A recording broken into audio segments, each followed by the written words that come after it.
malam warga Indonesia, khususnya Nusantara seluruh Indonesia. Salam tapak Pajajaran. Malam ini saya sedang berada di daerah Kasepuhan, Banten. Sini adalah tempat kerajaannya Kanjeng Sinuhun Sultan Maulana Hasanuddin Banten, yang mana di sini terdapat suatu kerajaan yang bernama Kerajaan Surosuwun. Kerajaan Surosuwun ini adalah nama dari kakeknya Kanjeng Sultan Maulana Hasanuddin Banten. Beliau begitu mencintai leluhurnya sampai-sampai suatu kerajaan pun dibuat nama dengan nama kakeknya, Prabu Surosuwun binti Kentring Manik. Di sini adalah tempat bersemayamnya Kanjeng Sinuhun Sultan Maulana Hasanuddin Banten pada tahun 1500 sekian, dan disemayamkan di dekat Masjid Agung Banten. Malam ini saya bersama keluarga dan kameramen Diki Chandra Kumala meliput suatu kegiatan religius yang ada di Kasepuhan Banten, berziarah ke makam leluhur. Kenali daerahmu, jangan lupakan leluhur. Salam tapak Pajajaran.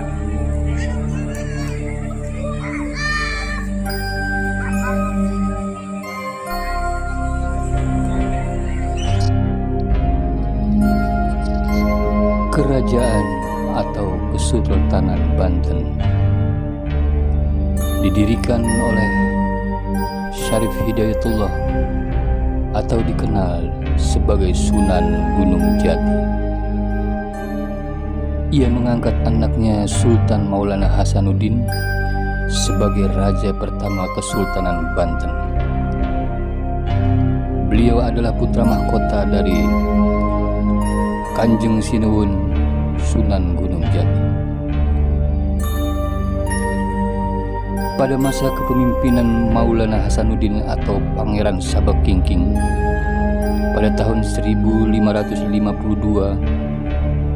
sampai 1570, perdagangan kerajaan Banten berkembang pesat yang didukung dengan adanya pelabuhan sebagai gerbang perdagangan antara negara.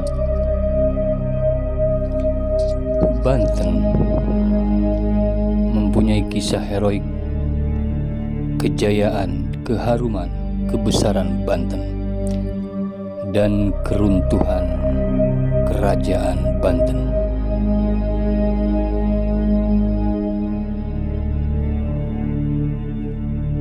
Kejayaan kerajaan Banten. Masa keemasan kerajaan Banten disebut berlangsung ketika pemerintahan Sultan Ageng Tirtayasa pada tahun 1651 sampai 1683 Masehi. Di bawah kekuasaan Sultan Ageng Tirtayasa, ia banyak memimpin perlawanan terhadap Belanda lantaran VOC menerapkan perjanjian monopoli. Kerajaan Banten yang terjajah, peninggalannya masih ada di kisaran Kesultanan Banten. Di sisi lain, Sultan Ageng Tirtayasa juga menginginkan Banten menjadi kerajaan Islam terbesar. Tak heran jika Islam telah menjadi pilar dalam kerajaan Banten maupun pada kehidupan masyarakatnya. Ajaran Islam mulai menyebar di tataran kerajaan Banten, dari mulai Pakidulan sampai ke Kulon. Islam begitu pesat pengajarannya oleh Kanjeng Sinuhun Sultan Maulana Hasanuddin Banten. Pada masa itu, kerajaan Banten yang masih dalam tataran agama Hindu, masuk seorang alim ulama dari Jazirah. Beliau adalah Sunan Gunung Jati yang Syarif Hidayatullah Sultanil Mahmud. Beliau mensiarkan Islam di tataran tanah kerajaan Banten, yang pada masa itu kerajaan Banten dikuasai oleh kerajaan Pajajaran.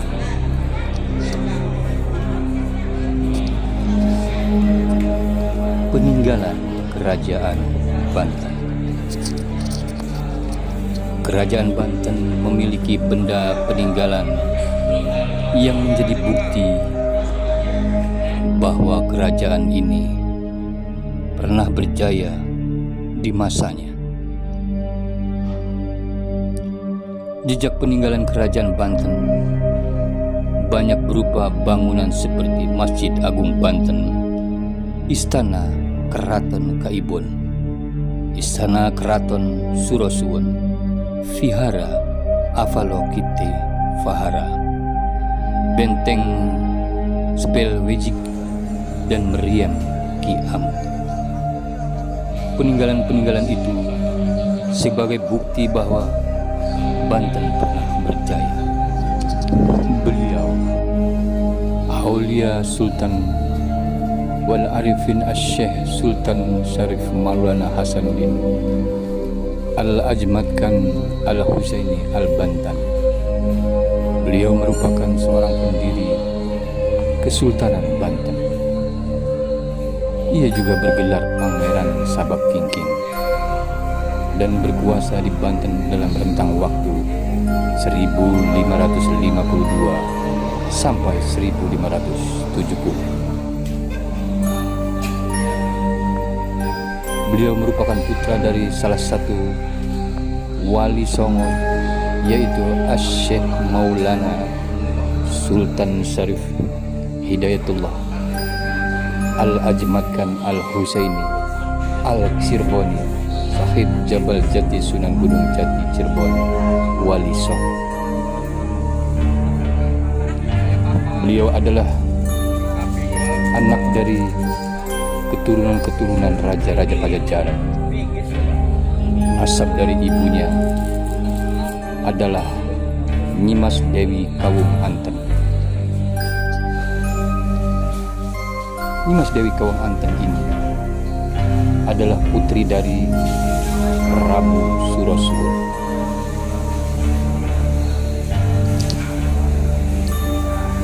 Hasil pernikahan dengan seorang putri dari tataran tanah Pajajaran. Beliau adalah Nyimas Dewi Kawung Anten menikah dengan seorang wali dari tataran Cirebon. Beliau adalah Eyang Syarif Hidayatullah Sunan Gunung Jati. Hasil pernikahan itu, mereka diberikan amanah oleh Allah seorang putra dan seorang putri.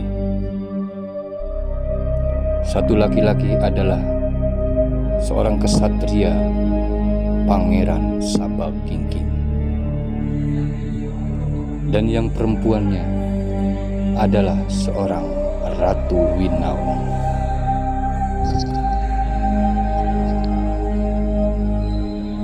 Maulana Hasanuddin adalah putra Gunung Jati yang menjadi raja pertama Kesultanan Banten.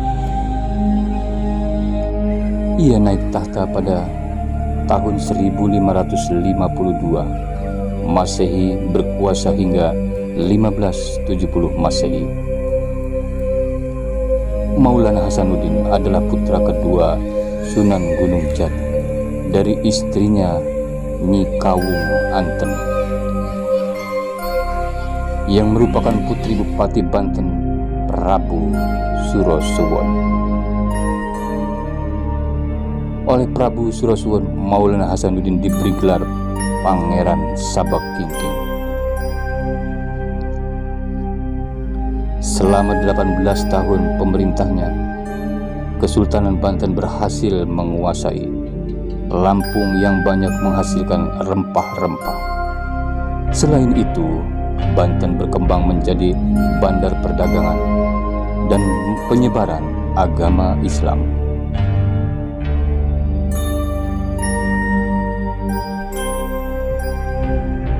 Sebelum periode Islam, Banten telah menjadi kota pelabuhan berpengaruh yang berada di bawah kekuasaan Kerajaan Pajajaran. Sepeninggal Prabu Surasuwun, pemerintah Banten diwariskan kepada putranya yang bernama Pangeran Arya Suryajaya atau Prabu Pucuk Umut. Sesuai wasiat ayahnya, Prabu Pucuk Umut bertekad memegang teguh ajaran Sunda Wiwitan yang telah mereka yakini secara turun-temurun. Hal inilah yang membuat hubungan dengan keponakannya Maulana Hasanuddin menjadi kurang baik.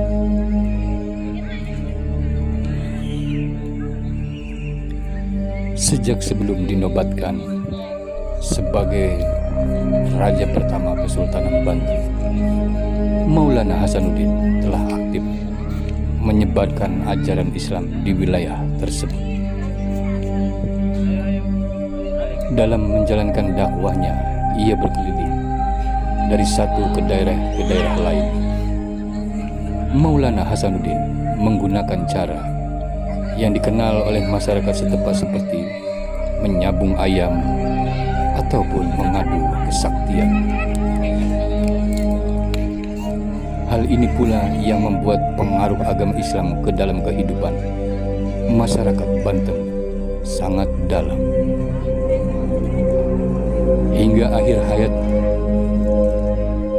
Maulana Hasanuddin terus berusaha mengislamkan orang-orang kafir di tataran tanah Banten.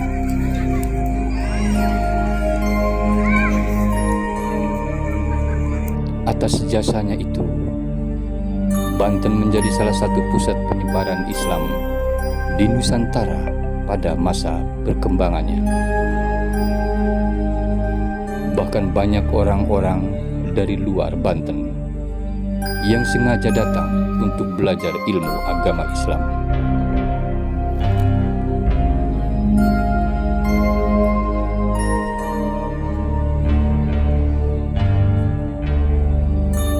Inilah peninggalan Kesultanan Banten.